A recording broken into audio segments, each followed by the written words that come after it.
The Gospel of Philip describes humanity before Eve's separation as a wholeness untouched by death, declaring, "When Eve was in Adam, death did not exist. When she was separated from him, death came into being." Yet this excluded text leaves one disturbing question unresolved. What exactly was divided when Eve left Adam? If suppressed history and the texts they removed from Scripture are what you came for, subscribe right now and hit the bell.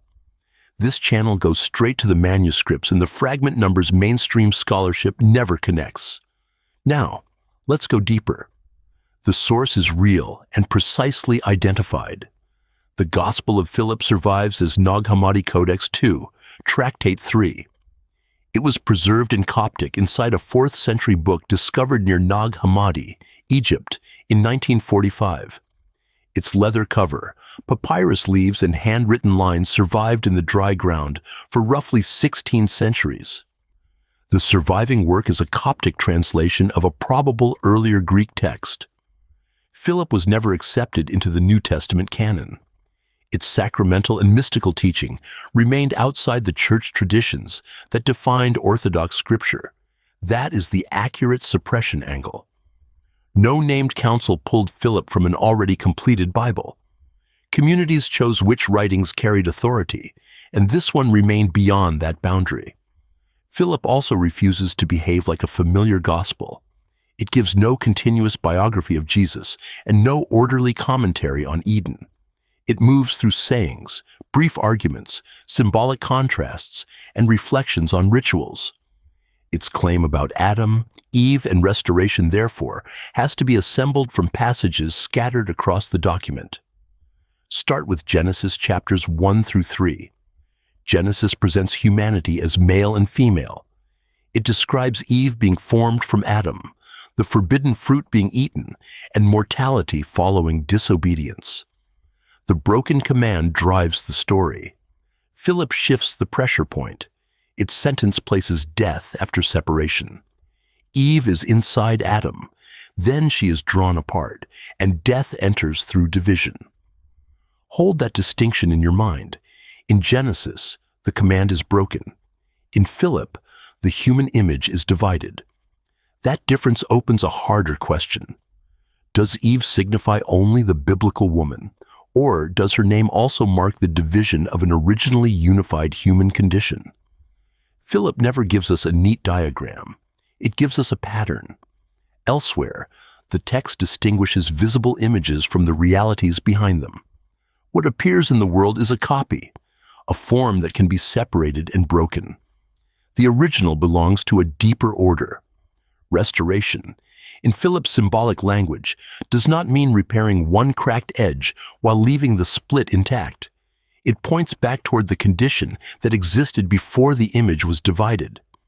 This does not prove that Philip describes a biological body containing two people. The manuscript does not say that. Read as a linked argument, however. Eve inside Adam becomes an image of unity, and her separation becomes the moment that unity collapses. Death follows because the whole has become divided. So when Philip says Eve, are you reading the name of one woman or the name of a split within humanity? The text now turns from the wound to its proposed reversal. Philip's divided image can only be restored through the mystery it calls the bridal chamber. But that chamber is not merely a wedding room.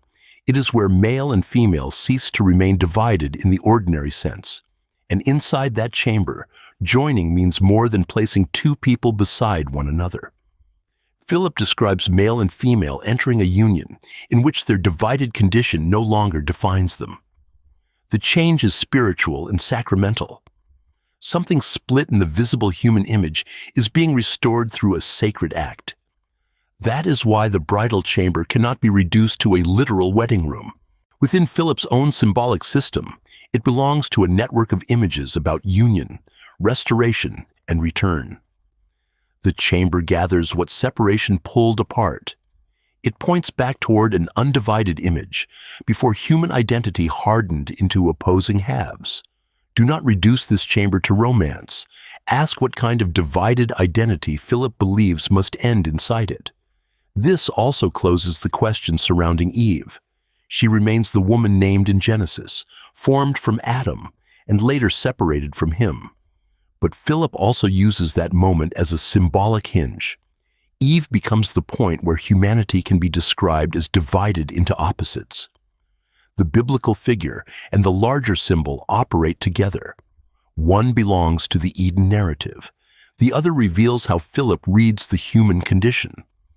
The Coptic vocabulary makes that pattern harder to dismiss.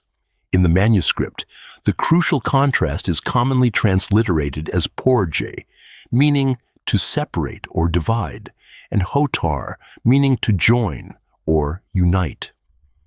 The Coptic contrast between porge, to separate, divide, and hotar, to join, unite, must be checked against the published edition used by the writer, including its spelling and line division. We cannot safely reconstruct an unseen Greek original and pretend the wording survived unchanged. What survives is Coptic, copied in Nag Hammadi Codex II, and that surviving language moves from separation toward joining. The boundary of the evidence matters. Philip explicitly connects separation, death, and reunion. The text does not describe a biological pre-Eve body. That is an interpretation of its symbolic structure. It offers no anatomy of the first human and no historical report of a body later divided by a physical operation. The claim we can document is narrower, but still severe.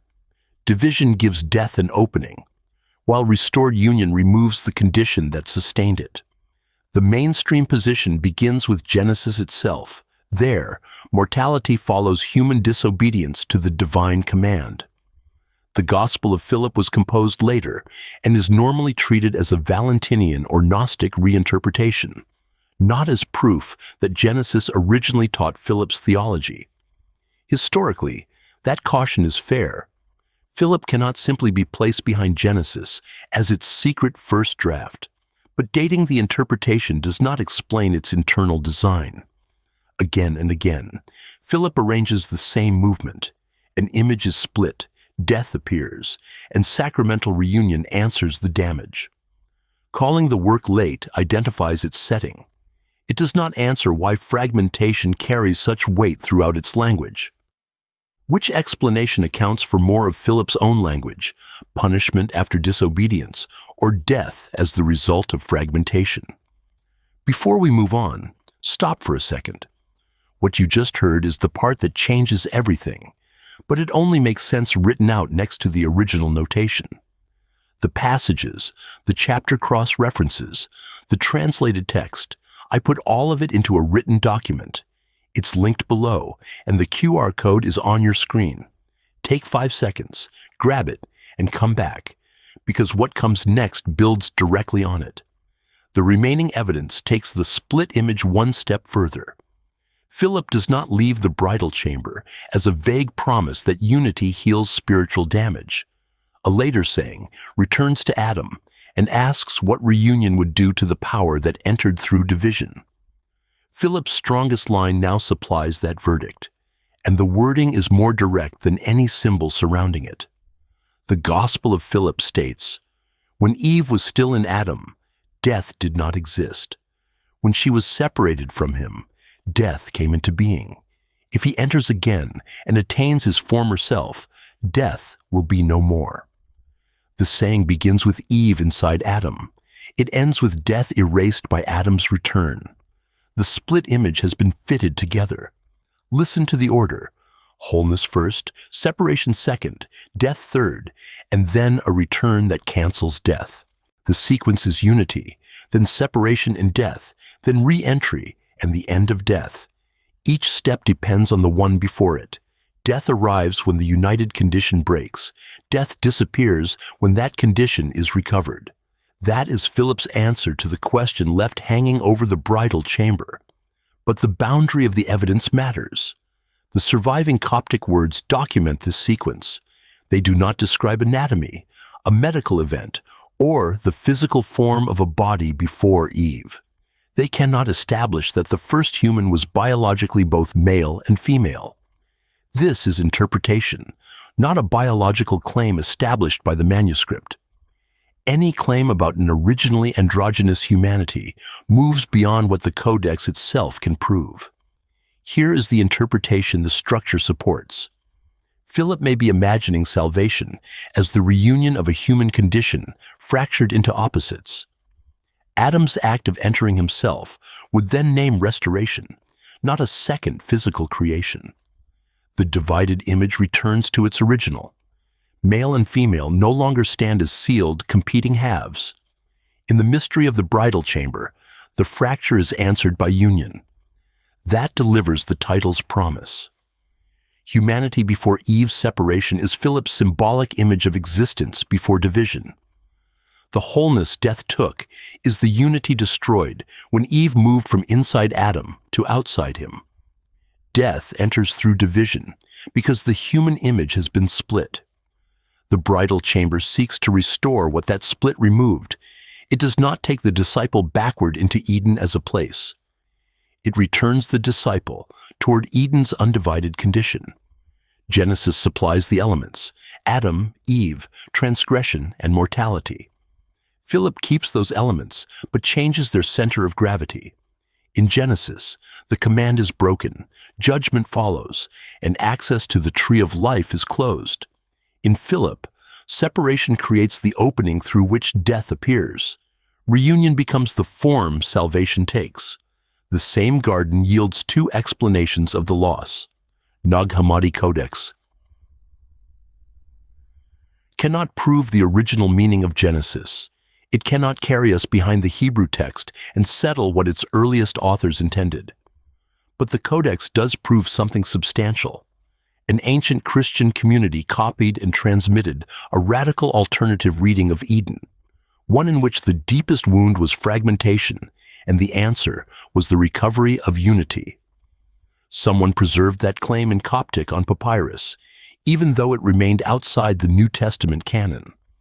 Now decide which account carries more weight for you: death through disobedience or death through division. The first places the crisis in a violated command. The second places it in a divided human image. They can be read together, but they do not point your attention to the same wound. Philip asks whether the act of separation lies beneath the act of disobedience, closer to the root of mortality itself. That is the challenge this buried saying leaves with you. If death begins when the one becomes two, salvation is more than pardon. It is the healing of the split. Tell me which source carries greater weight, Genesis or Philip. Subscribe for the next investigation and continue with the suppressed text now pointed to on your screen.